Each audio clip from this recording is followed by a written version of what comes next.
Yo, what do you want? Beak or jaws? Feathers or fur? Sharp teeth or feet with claws? Whatever's preferred. Just kidding, every word in this song's about two grown men dressed up as a bird and a dog. Yay, it's Friday. It's Wolf and Al with the email special for the dash. Put it right up in your mouth, baby. Fri-yay. Remember that was a big thing, Fri-yay? No. You don't remember that? No. Oh, mate, that was a fucking great time. Where people used to just go, it's Fri-yay, baby. I don't think that happened, bro. People would go out and do it, yeah. It was when Friday nights were the biggest part of any week. Thursday nights apparently are the big thing now. No. That's where we're showing our age. Why? No, I've literally just been told this a couple of days ago. Really? What, Thursday nights? For young pups? Apparently this is the big night in London, Thursday nights. Wow. You got to do your ting-ting. I feel so sorry for Friday. It used to have it all, didn't it? I went clubbing the other night. What? Yeah. Actually, we should save this for the main because this is an email episode. Okay, yeah. So if you want to hear about my clubbing, you need to wait till fucking... when do we do the other one? Tuesday. You need to wait till Tuesday. I'd love to have had a video of you clubbing. I actually dance. Really anyway, let's talk about it now. We'll talk about the next one. Right. wolfoutpod@gmail.com if you want to email in any questions, queries, or anything like that. Tom, who wants to read the first one? Let me do this one. To the sweetest of souls, I love to run a novelty marathon. Whoa. I can't follow it if you read it like that. Why? You're doing it like a song or something. Just read it like you're delivering the information. I do everything like a song. I'm quite a musical guy. I love to run a novelty marathon. I have twice done the night at the museum marathon. Running 48 laps around inside the Barvington Tank Museum at night. The Tunnels Marathon, which was 91 laps around an underground disused military bunker. And most recently, the Car Park Marathon, which was 9 ramps up and along to the top and 9 ramps down 53 times. 63. Oh, 63 times. The equivalent of running up Snowdon, apparently. As a committed listener to the pod, the first time I did the Tank Museum, I was listening to a Christmas episode from a couple of years back where Tom was doing the voice of Father Christmas in Romish's bedroom. I think it involved the phrase, "Hello, little boy." Hello, little boy. Hello, little boy. Which had me in stitches. I also remember the underground tunnel cracking over Tom's pronunciation of the word urine. And the car... And at the car park, it was listening to your stories of drunken parties. Yes, I am behind, but... Well, we've probably caught up now. We had that long off. But I like to have lots of back episodes stored up for travel and running, etc. Is that how you pronounce it, etc.? Yeah. Okay, go on. What do you say? Etc. Oh, no. Well, someone's made if they've written etc., I'd say etc. I read verbatim. My question is to you is... do you read it? You read it verbatim, do you? Do you ever listen to a podcast or a training, or do you find it distracting? I love the comedy, as it makes me forget that agony I'm in. Much better than just music that gives you something to actually laugh about. Or do you like to get some drill or whatever the kids listen to these days to keep you focused? Rom, I saw you live at the vegan Campout. Why are you... Whoa, stop. Why are you laughing at that? I just think the vegan Campout, I think it's so selective. What do you mean? Well, it's like, couldn't everyone go? Anybody can go. It's not. They don't fucking... Oh, by the way, can I say at the moment, I'm on a very, very vegan, straight vegetarian diet, and I'm very much loving it. That's why it's so surprising that you sniggered like that. No, it's just the like name, the vegan. Fucking lamb chop hanging out your chops. One vegan to a runner to another, big love. Tom, I saw you live at the Mars Theatre in Southampton. Oh, God. That was one of the worst gigs I did in the last tour. I had so many hecklers. It was awful. I actually got PTSD from that night. Never has there been a talent for coming up with random men's names on the spot. Oh, yeah, that's what... Are you okay? Much love. Yeah, I didn't realise this email would be quite so long. Okay. Yeah. Much love, the splendid Well, you can slug. take more than one breath.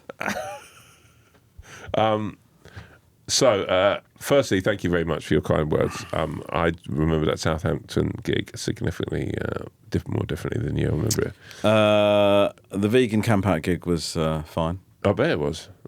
A load of like-minded souls gathered together. Well, they're the wins, those gigs. I did get a bit of shit back from a couple Why? of them. Because at the Campout, there was... What's it called, a Campout, by the way? It's a festival. Yeah, no, but why just not vegan camping? Or the vegan, I don't know, veganal. Veganal? Yeah. Like vegan festival. Yeah, okay. They could have done that, but they called it the vegan camp. What Vestival it should have been called. Yeah, but doesn't that sort of imply that everyone's wearing vests? See, that's where I'd get booked. Yeah, I mean, that's why they called it V Festival. That is my target audience. Oh, yeah. I'll do it. Get your Stellas out, everyone. Here we are at Vest Festival 2026. Yeah. No, that's my mum's name. Okay. What happened at the vegan camp? Well, a couple of people didn't like me that I was there. Why? Because they don't think I'm as earnest about veganism as I should be. What? And then by the way, you went to war with one of your best friends on veganism then. I wouldn't go to war, but yeah, you sniggered. But you are a really devout vegan. I don't know, I'm devout. But I think it's in the five things that people would know about you. I think people need to be a bit more chill about it. Yeah, I'd agree with that. So I say that a lot and people get fucked off because if you're really into animals, the idea that someone's being casual about it is annoying. I get it. I do get it. And then a few people had a go at me for being heteronormative in my stand-up. What is heteronormative? Like I was talking about it from the position of being a dad and a straight man. And oh my God. What am I, I'm slightly hamstrung. Can I say, that would be the worst gig I could do. What is I've never heard of heteronormative. I don't even know if I've used the word correctly, but the point is that I'm doing it from a default position of a heterosexual man. Who's but what else? What other position? Well, I don't know. I don't know. Anyway, I'm just telling you what some of the feedback was. The reason I love going to watch stand-up comedians is it's the person. It's such an honest. Yeah, and you like what you like, which is why you only watch straight white guys. That's your thing, isn't it? Yeah. People Shane like Gillis, different Chris flavours. Ramsey. Yeah, and your flavour is the same over and over and over again. Never break it away. Just don't. Tommy, you're not going to stand up. No. Yeah. I've got nothing I need to hear. There's nothing I need to hear, mate. Okay, so do you run? I can't run. My knees are shot. Okay, so but I love walking. But you love walking. But you normally walk with K-Dog, don't you? Yeah, no. I walk a bit. I'll go for a little trot on my own. Okay. I like walking through London listening to a podcast. Okay, so what podcast then? By the way, thank you, Slug. Yeah, splendid Slug. Thank you for giving us the opportunity to plug some other podcasts on ours. Yeah. So what is it you listen to? Well, I feel like the Overlap is one that I'll always go to. Sure. I like the Overlap. You hate Gary Neville, but you like the Overlap. I actually, Gary Neville was really grown on me. Well, we've cast our minds back to pre-studio episodes. You described him as someone that looks like he doesn't wipe his bum properly. I still stand by that.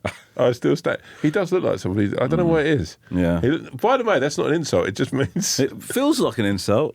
No, it smells like an insult. He just looks like he probably just gives like 2 wipes and just runs out without. Okay. Yeah. Okay. I have become increasingly thorough about all that. By the way. Let's not get into I've, by the way, jumped into your regime. What's that? The dry, wet, what? Dry. Yeah. Oh my God, it's a game changer. It's so good. It's so good. Although I've been sleeping on it a bit. What do you mean? You told me about it a long time ago, and I never listened to you. And now, so you go dry, wet, dry. Yeah. D-dubs D. Yeah. Perfect. That last dry, you get it right. Yeah. Everything's so clean. Squeaky clean. Then I feel good. I feel okay about jumping into my ice bath. No, there's no debris there. Oh God. What? Well, we sort of managed to skirt around being disgusting. I haven't got that capability in me. People don't. Sometimes I don't think we give enough consideration to the circumstances in which people are listening to this podcast. Yeah, no, yeah. People might be having their fucking breakfast. It drops first thing in the morning on Fri-yay. And then suddenly you're talking about debris in your ice bath. Yeah, but there could be all sorts of debris. Yeah. So the Overlap Can I just tell you, okay, in the interest of being disgusting, yeah, I just want to talk about something I did recently. Oh, God. As you know, I'm a Heimscheißer. Yeah. But I caught myself in an emergency situation. By the way, I bought one of the little stool things as well. Oh, have you? Yeah. Oh, my God, I'm an influencer. You bought a Squatty potty? Yeah. Have you used it? Incredible. Mate, they're amazing. Oh, my... Are you serious? I swear, mate. Do you know, I've had my issues recently. Yeah. I'm not going to get too into it. Yeah. But that is an absolute game. Told By you. the way, can I say, I told the specialist I'm seeing about it. He was like, that's great. That's great. More people should use those. Guys. I was like, yeah. Huh? Doesn't have to be that brand. No. Just get your... Elevate those feet. It's slightly indignifying, isn't it? Can I say I tried it out with a bin a couple of times? put my foot on top of a bin, and then Right. thought, actually, no. How tall is the bin? It's something like that tall. Okay, fine. So, And I was I like, thought it's like a full-size bin. no. Leaning Fuck, back. I don't think you're going to get it in the toilet, are you? And since then, I'm like, no, I'll invest. Yeah. I'm in. I mean, it's 40 quid. Just pay for it. Beautiful bit of kit. Yeah. Game changer. So the overlap I like. No. But this is I've not told you the bit. Sorry, and then we can get into the overlap. I had to go for a number 2. Yeah. I don't like just dry toilet tissue. Okay. You can put water on toilet tissue if you haven't got No. You can't. I'm sorry, mate. Yeah. I do not but agree in an with that. emergency situation. No, you can't. Not even in an emergency. Okay, You just what do got to you go do dry. then? Well, Just okay. got to go dry. Well, You can't because it'll shed. yeah, that is true. If you put too much, it's a risky move. What I decided to do, I don't even know if I want to talk. Hair gel? They had hand moisturiser. Oh my God. What? So I went dry, moisturised tissue, dry. Anyway, my anus felt completely frictionless for the rest of the day. It was ridiculous. What? In what sense? Like, It was like I basically moisturised my ring. oh my I don't think you're God. supposed to do that. And it's like, I looked up the You ingredients. know, it's like, the same. What you should have used is Vaseline because it's the same. Your I'm not bum, putting Vaseline on my arsehole. no, but your bum is the same as your lips. Okay, is it? Yeah, it's the same skin. Okay, fine. Anyway, I put hand cream on there, Oh my God. and it is insane. How does it feel now? Well, now it feels all right. But when I told Lisa about it, she said to me, "What the fuck did you do that for?" And I said, "What do you mean?" She goes, "Isn't you could?" She goes to me, "You might get a rash now." Also, you could be fucking with your PhD levels. PhD levels. I think you mean pH levels. pH levels. Yeah. I don't think it's affected my doctorate.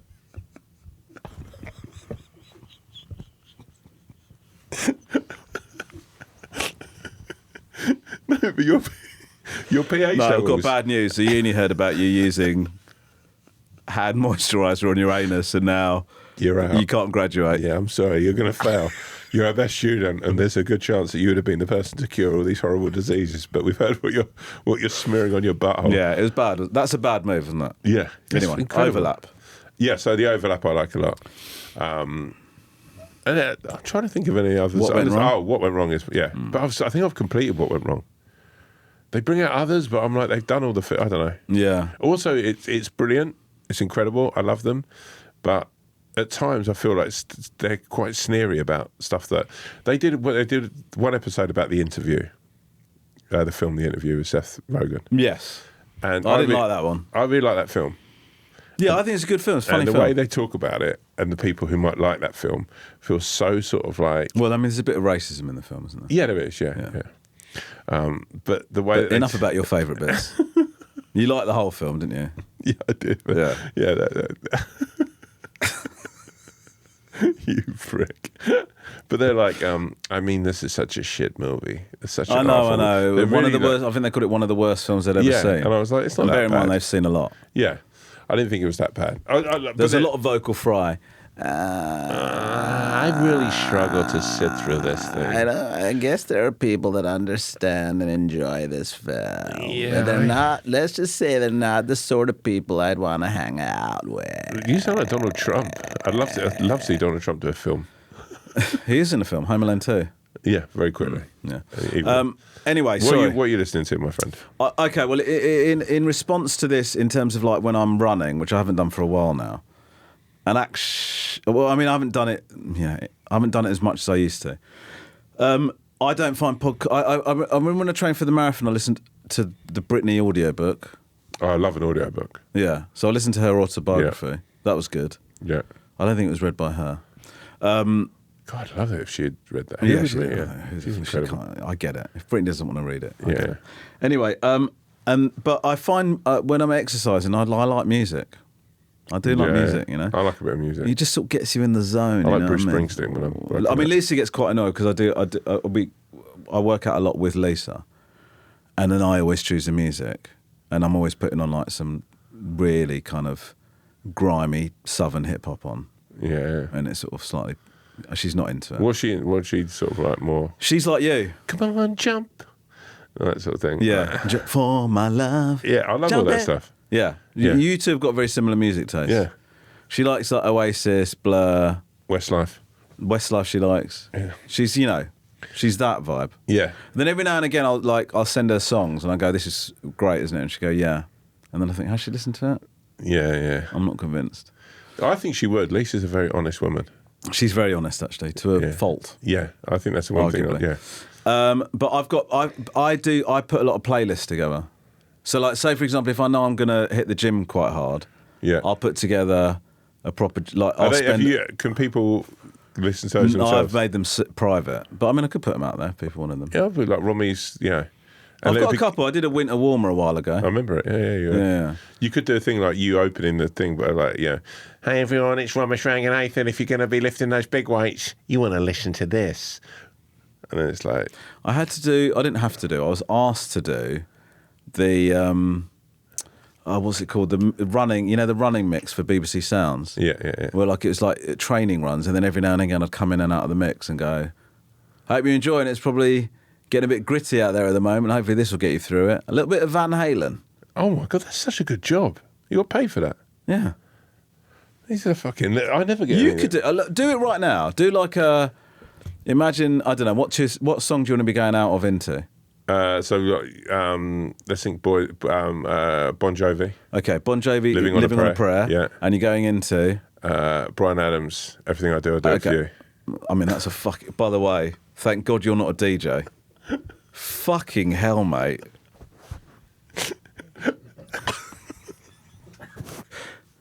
That needs about 45 minutes in between those two songs of other stuff. Fucking hell. All right, so you're coming out of Bon Jovi, Living on a Prayer, and going into Everything I Do, I Do It For You. Jesus. Why would that be on a running playlist, by the way? Okay, maybe it's like the last... Yeah. It's the last 50 metres or something, or 100 metres. Okay, so Everything I Do, I Do It For You. Okay, so it's towards the end of the run, let's say. Yeah. So you've got to give it a bit of a marathon, pep talk. Yeah. Okay, go on. Okay. And that's Bon Jovi, Living on a Prayer. I hope you're living on a prayer, friend. And let me tell you, you're coming to that finish line. Finish strong and remember the sweet, sweet heart that you've got to give you a big kiss at the end of this race. This is Bryan Adams, and everything I'll do it for you. Okay. If I can give a couple of notes. One, I don't think you have to sort of do as much announcing and details of the songs. Okay. Two, you got the Bryan Adams song title wrong.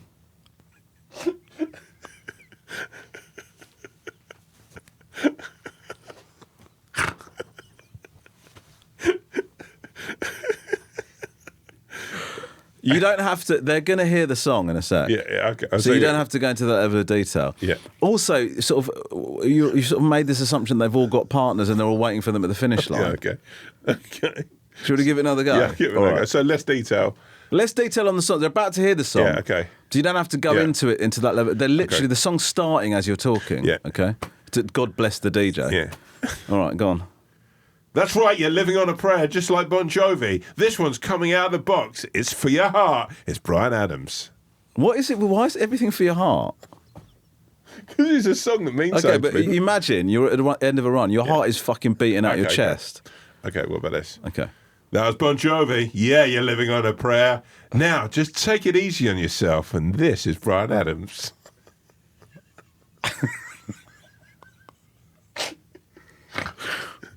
Something like that? Yeah, I thought it was all right. Yeah. Yeah, I think the songs are so similar. Too similar? No, but it might just be, something that needs more energy. And also, I guess, based on what you've said in the last 2 minutes, a basic fucking fundamental understanding of what music is, which you clearly don't fucking have in slightest. It's hardly worth mixing these, is it? They're so similar. Anyway. Another email. Dear Wolf and Al, I've noticed something I've been doing recently and I feel like you guys might be able to help me. I know if I know I have plans in the evening, even plans I'm looking forward to, I can't properly relax all day. It's like my brain won't let me settle because something is happening later.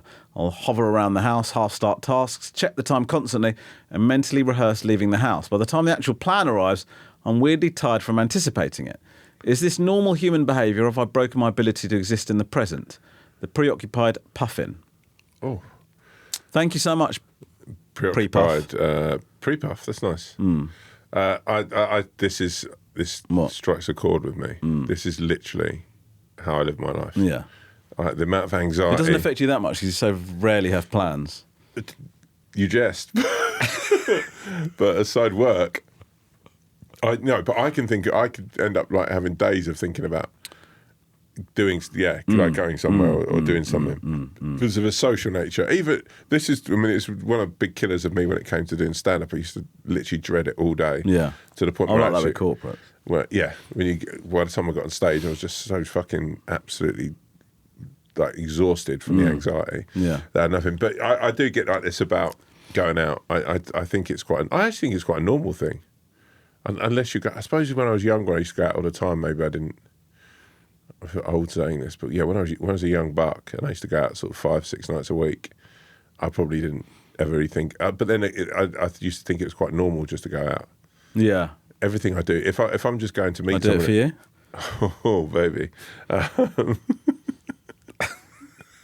Is there anything I do it for you, or everything I do it for you? Everything I do. Yeah. Yeah, it's a really good song, that. Yeah. Yeah, so I think it's quite a normal thing. Yeah. I've got quite bad now at cancelling plans. Well, I get so much anxiety. Do you know, this is a really interesting thing.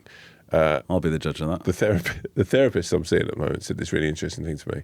She was like, I'll agree to nearly anything, and I end up doing stuff that I'm like, oh shit, I'll just do it because I don't want to let people down or upset people, or I'll just end up just like being like, oh, I feel I should go, or I should make an excuse as why I couldn't. And she was like, you should just say no. And I was like, what do you mean? Just literally someone says, oh, do you want to come to the pub on Friday? And go, no. And you don't need to give anyone an explanation. You can just say no. Yeah, I don't know if But you have to give some explanation. yeah, no, I don't want to. Right. I actually think that's legit. Like, you don't have to turn around and go, oh no, I'm not going to because like I've got this happening or that happening. Yeah. Because actually, the best thing to do is tell the truth. Yeah, of course. Right. So if you but what our instinct? I do think a lot of people have the instinct to make up a reason. Right. Yeah. I've got this other thing, but every time you do that, you are then putting a lie out into the world. Yeah. That you have to keep track of. Yeah. You know, if you go like, I've got this thing, then the next time you see that person, they go, how was and then then your brain's got to go. What did I say? Oh yeah, I said that. Just do this. That's good. That's good. That's what you did when I asked you why you didn't come to the vow renewal. You knew I was a vow renewal. But yeah, I put a lot of emphasis on that, and I can worry quite a lot about it. You what are you like with that sort? Because we're people pleasers, me and you. You're less so. You've actually got more of a handle on that now, I think. I've made it. I have made it one of my main development areas I can't believe I said those words out loud. Over the last year, to be less of a people pleaser. I'm such a people pleaser still now. Yeah, but I mean, it's taken me ages. I now do not mind if people don't like me. I just think it's fine. Of course, I'm not a perfect. You know, if you don't like me, I get it, and I don't need you to like me. Yeah. It's taken me ages to even start to think like that. See, I need to go down that route. Yeah, but you're so wonderful. Yeah, but then you're like. But then if I upset people or I feel like I've upset someone, it burns inside me. Yeah. That is the problem. It's crippling. So then, I end up going to things or doing things that I don't. You know, the key to this, Tom, is you're so keen to please other people that you're forgetting about one person. It's yourself. Well, on that note. Thank you for sending your emails in. If you want to get in touch, you can email wolfalpod@gmail.com, can't you, Tom? Exactly. Anything, pictures, videos, funny songs, or even a voice note. They all count the same. We want to hear from you. See you next time.